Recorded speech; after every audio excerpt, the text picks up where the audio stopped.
Negara dengan iklim tropis seperti Indonesia ini sangat cocok untuk budidaya jamur tiram. Cara budidaya jamur tiram cukup mudah dan modalnya pun tidak begitu banyak. Bagian yang paling sulit saat ini untuk budidaya jamur tiram adalah membuat baglok, yakni media tanam yang sudah berisi bibit jamur. Namun nggak perlu khawatir jika Anda baru pertama kali terjun di dunia jamur tiram, sementara untuk urusan baglok yang sudah siap tumbuh, bisa pergi ke orang lain terlebih dulu. Lambat waktu jika usaha budidaya jamur tiram sudah mulai berkembang. Cobalah untuk membuat baglok sendiri. Nah, langsung saja inilah beberapa persiapan dan cara budidaya jamur tiram versi Jamur Ganteng Official. Yang pertama, menyiapkan kumbung. Kumbung ialah semacam rumah untuk jamur, yakni tempat untuk manaruk dan merawat baglok hingga tumbuh jamur siap panen. Di dalam kumbung tersebut terdapat rak yang bertingkat, biasanya terbuat dari kayu atau bambu, dindingnya bisa menggunakan papan atau paranet. Dan pada bagian atap menggunakan genteng, jangan menggunakan seng atau asbes yang mudah mendatangkan panas. Bagian lantai sebaiknya dibiarkan menggunakan tanah, agar saat terkena air mudah meresap. Sedangkan untuk ukuran rak, bisa Anda sesuai sendiri tergantung ukuran kumbung dan baglok yang akan dibudidaya. Namun idealnya ketinggian ruang sebaiknya tidak kurang dari 40 cm. Rak bisa dibuat 2 hingga 3 tingkat, lebar rak 40 cm dan panjang setiap ruas rak 1 meter. Setiap ruas rak bisa memuat 70 hingga 80 baglok. Kemudian menyiapkan baglok.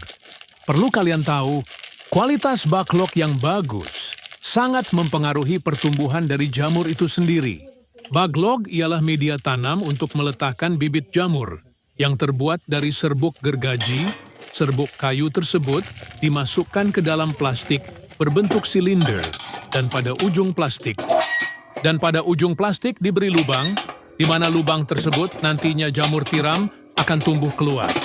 Saat ini baglok jamur tiram YJ berbobot 1 kg dijual, kisaran harga 3.000. Cara merawat baglok. Pertama, silahkan letakkan baglok pada rak yang sudah berada di kumbung. Anda bisa menyusunnya secara vertikal atau horizontal.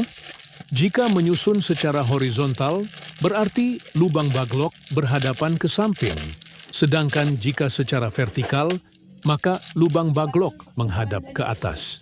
Namun biasanya, untuk para pemula lebih milih untuk menyusun baglok secara horizontal. Hal ini dilakukan agar tidak ada air yang masuk secara berlebihan saat nyiram baglok dan proses panen pun bisa lebih mudah. Kapan penyiraman dilakukan? Penyiraman penyemprotan dilakukan setelah panen pertama jamur tiram. Baru dilakukan. Penyiraman biasanya dilakukan sebanyak 3 kali dalam sehari. Lakukan penyiraman dengan sprayer atau sistem kabut frekuensi. Penyiraman 2-3 kali dalam sehari tergantung suhu dan kelembaban kumbung. Proses panen. Inilah proses YG terakhir, yakni panen budidaya jamur tiram.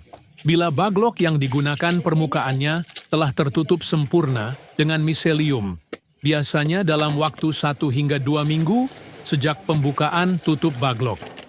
Baglok yang memiliki bobot sekitar 1 kg akan menghasilkan jamur sebanyak 0,7 kg. Jamur akan tumbuh dan sudah bisa dipanen jika dirawat dengan baik dan benar. Baglok jamur bisa dipanen hingga 4-5 kali panen. Setelah itu, baglok dibuang atau bisa digunakan bahan ompos. Pemanenan dilakukan terhadap jamur yang telah mekar dan membesar tepatnya bila ujung-ujungnya telah terlihat meruncing. Bila masa panen lewat setengah hari saja, maka warnanya menjadi agak kuning kecoklatan. Bila sudah selesai itu, jamur cepat layu dan tidak tahan lama. Kemudian jarak panen pertama ke panen kedua berkisar 2 hingga 3 minggu. Semoga bermanfaat dan barokah. Amin, amin, amin.